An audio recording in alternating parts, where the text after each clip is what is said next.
ಸಂಕ್ರಾಂತಿ ಇದು ಕೇವಲ ಎಳ್ಳು ಬೆಲ್ಲ ಹಂಚುವ ಹಬ್ಬವಲ್ಲ. ಇದು ಭಾರತೀಯ ಸನಾತನ ವಿಜ್ಞಾನ, ಖಗೋಳಶಾಸ್ತ್ರದ ಅದ್ಭುತ ಸಂಗಮ ಮತ್ತು ಬ್ರಹ್ಮಾಂಡದ ವಿಸ್ಮಯ. ಇದರ ಹಿಂದಿನ ರಹಸ್ಯಗಳನ್ನು ಕೇಳಿದರೆ ಪ್ರತಿಯೊಬ್ಬ ಭಾರತೀಯನಿಗೂ ಹೆಮ್ಮೆಯಾಗುತ್ತೆ. ನಂಬರ್ 1, ಸಾವನ್ನೇ ಕಾಯುವಂತೆ ಮಾಡಿದ ಭಾರತೀಯ ವಿಜ್ಞಾನ. ಮಹಾಭಾರತದ ಪಿತಾಮಹ ಭೀಷ್ಮರು ಅರ್ಜುನನ ಬಾಣಗಳಿಂದ ಇಡೀ ದೇಹ ಜರಡಿಯಾಗಿದ್ದರು. ಹನಿ ನೀರಿಲ್ಲದೆ ರಕ್ತ ಸೋರುತ್ತಿದ್ದರು. ಬರೋಬ್ಬರಿ 58 ರಾತ್ರಿಗಳು ಪ್ರಾಣ ಬಿಡದೆ ಕಾದಿದ್ದರು. ಯಾಕೆ ಗೊತ್ತಾ?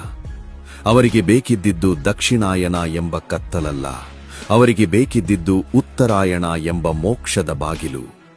ಸೂರ್ಯ ಮಕರ ರಾಶಿಗೆ ಬರುವವರೆಗೂ ಯಮನನ್ನೇ ಗೇಟ್ ಪಾಸ್ ಇಲ್ಲದೆ ತಡೆದು ನಿಲ್ಲಿಸಿದ ಆ ಛಲದ ಹೆಸರೇ ಸಂಕ್ರಾಂತಿ.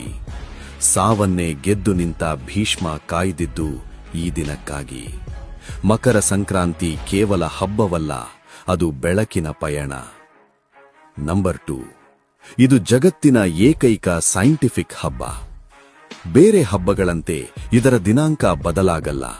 ಪ್ರತಿ ವರ್ಷ ಜನವರಿ 14 ಅಥವಾ 15ರಂದೇ ಈ ಹಬ್ಬ ಬರುವುದು ಒಂದು ವಿಶೇಷ. ಯಾಕಂದ್ರೆ ಇದು ಚಂದ್ರನನ್ನಲ್ಲ, ಸಾಕ್ಷಾತ್ ಸೂರ್ಯನ ಚಲನೆಯನ್ನೇ ಆಧರಿಸಿದ ಹಬ್ಬ.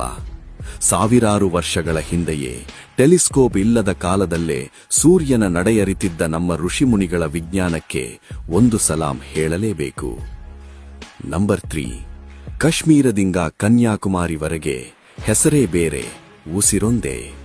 ಕರ್ನಾಟಕದಲ್ಲಿ ಸಂಕ್ರಾಂತಿ, ತಮಿಳುನಾಡಿನಲ್ಲಿ ಪೊಂಗಲ್, ಪಂಜಾಬ್ನಲ್ಲಿ ಲೋಹರಿ, ಗುಜರಾತ್ನಲ್ಲಿ ಉತ್ತರಾಯಣ್.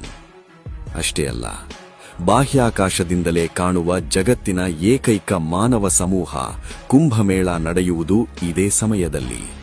ಮತ್ತು ಕೋಟ್ಯಾಂತರ ಭಕ್ತರು ಕಾಯುವ ಶಬರಿಮಲೆಯ ಮಕರ ಜ್ಯೋತಿ ದರ್ಶನವಾಗುವುದು ಇದೇ ಪುಣ್ಯಕಾಲದಲ್ಲಿ. ಲಾಸ್ಟ್ 1, ಎಳ್ಳು ಬೆಲ್ಲದ ರಹಸ್ಯ. ನಾವು ಎಳ್ಳು ಬೆಲ್ಲ ತಿನ್ನುವುದು ಕೇವಲ ರುಚಿಗಲ್ಲ, ಇದು ಚಳಿಗಾಲಕ್ಕೆ ದೇಹಕ್ಕೆ ಉಷ್ಣತೆ ನೀಡುವ ನ್ಯಾಚುರಲ್ ಇಮ್ಯುನಿಟಿ ಬೂಸ್ಟರ್. ಒಳ್ಳೆಯದನ್ನೇ ಹೇಳು ಎನ್ನುವುದು ಮನಸ್ಸಿನ ಆರೋಗ್ಯಕ್ಕಾದರೆ, ಎಳ್ಳು ತಿನ್ನುವುದು ದೇಹದ ಆರೋಗ್ಯಕ್ಕೆ. ಬನ್ನಿ, ಕತ್ತಲಿಂದ ಬೆಳಕಿನೆಡೆಗೆ, ಅಜ್ಞಾನದಿಂದ ಸುಜ್ಞಾನದ ಕಡೆಗೆ ನಡೆಯೋಣ. ಇದು ನಮ್ಮ ಸಂಸ್ಕೃತಿ, ನಮ್ಮ ಹೆಮ್ಮೆ. ಎಲ್ಲರಿಗೂ ಮಕರ ಸಂಕ್ರಾಂತಿ ಹಬ್ಬದ ಹಾರ್ದಿಕ ಶುಭಾಶಯಗಳು.